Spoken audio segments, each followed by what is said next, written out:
So hello guys, welcome back to our channel. Let's start with the chapter solution. So solution is the first chapter of chemistry CBSE as of the knowledge I know. तो देखो हम starting ही इससे करते हैं कि what is a solution. A solution is a homogeneous mixture of two or more substance. जैसे कि एक सॉल्वेंट एक सॉल्यूट और फिर सॉल्यूशन बना. फॉर एन एग्जाम्पल आपके पास एक बोल में पानी है और एक उसमें कटोरी में यू हैव शुगर. ठीक है, this is sugar, let me, and this is water. So you have water plus sugar. Okay, and when you mix both of them we get to a known a solution जिसको हम बोलते हैं sugar solution. ठीक है, तो this is what solution is like.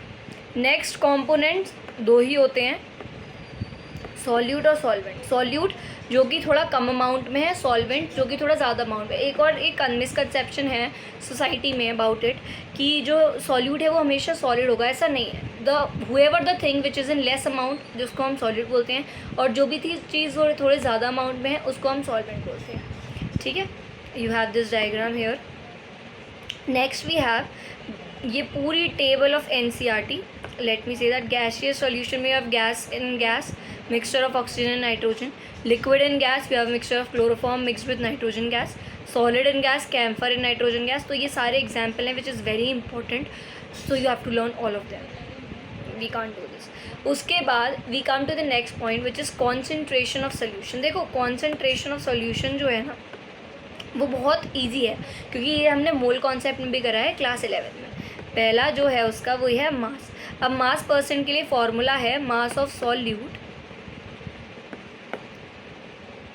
2 minute, just a second. Mass of solute by mass of solution into 100.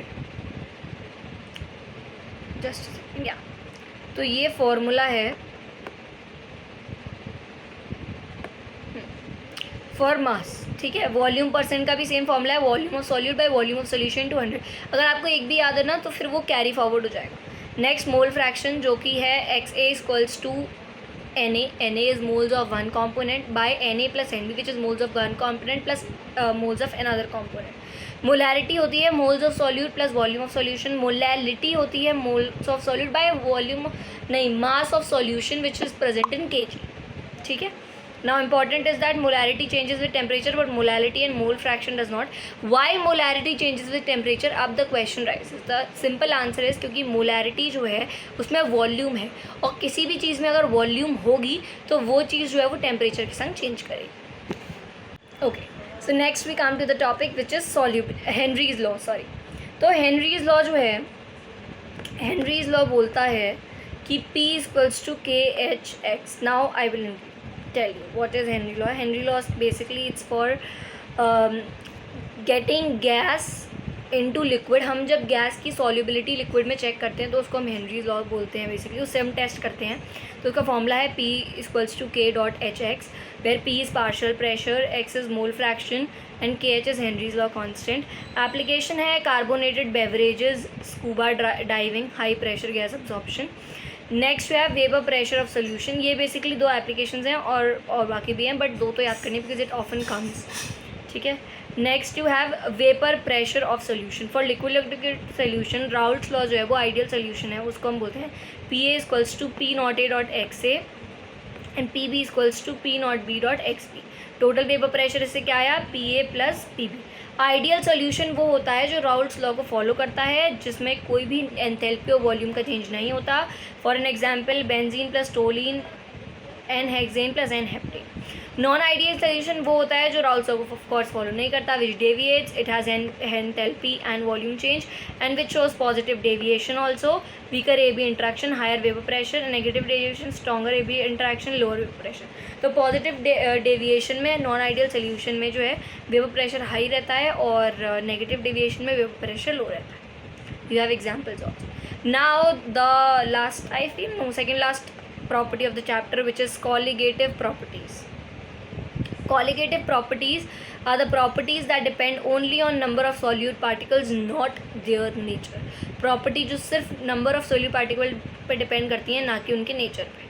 Colligative property are the characteristic of a solution that depend on ratio of the number of solute present to solvent particle. Freezing point depression, boiling point elevation, vapor pressure lowering, osmotic pressure. हम चारों के फॉर्मूले देखेंगे. Freezing point depression is basically कि कितना maximum लगेगा to freeze basically. ठीक है, तो relative lowering in vapour pressure में हमारे पास ये फॉर्मूला आ जाता है p nought minus p s by p nought equals to x solute. You are studying for NEET, so I hope that you will not be going much in theory, तो let's keep it word to word. ठीक है, elevation of boiling point में आ जाता है delta t b equals to k b m, where k b is ebullioscopic constant and m is molarity. Depression and freezing point में भी same, depression and freezing point, elevation and boiling point almost same formula है, बस t f और t b और k F का फ़र्क है. के एफ इज क्रायोस्कोपिक कॉन्स्टेंट. ठीक है, osmosis and osmotic pressure. Osmosis सबने पढ़ा है बचपन से, that it's a flow of solvent through a semi permeable membrane, और इसका formula pi equals to C R T है. और अगर आपके पास आई है तो हम आई भी लगा देते हैं, तो it sometimes it comes out as I equals to, 2 minute, let me elevate it. So sometimes it comes as I is sometimes it comes as pi equals to ICRT also, just in case अगर लग जाए तो I just told you. ठीक है, क्या पता होना चाहिए. नेक्स्ट जो है एप्लीकेशंस, इंट्रावीनस फ्लूइड्स में यूज़ होता है ऑस्मोसिस का, रिवर्स ऑस्मोसिस में यूज़ होता है, प्रिजर्वेशन ऑफ फूड में यूज़ होता है. Abnormal mass and went of factor में बात करें तो यूज व्हेन सॉल्यूट डिसोसिएट और एसोसिएट. अगर आई वेंट ऑफ फैक्टर जो होता है आई जिसको मैंने बताया, तो आई अगर कम है 1 से, नहीं sorry if I is more than 1, तो जो है I was reading the last line so that's why I got confuse.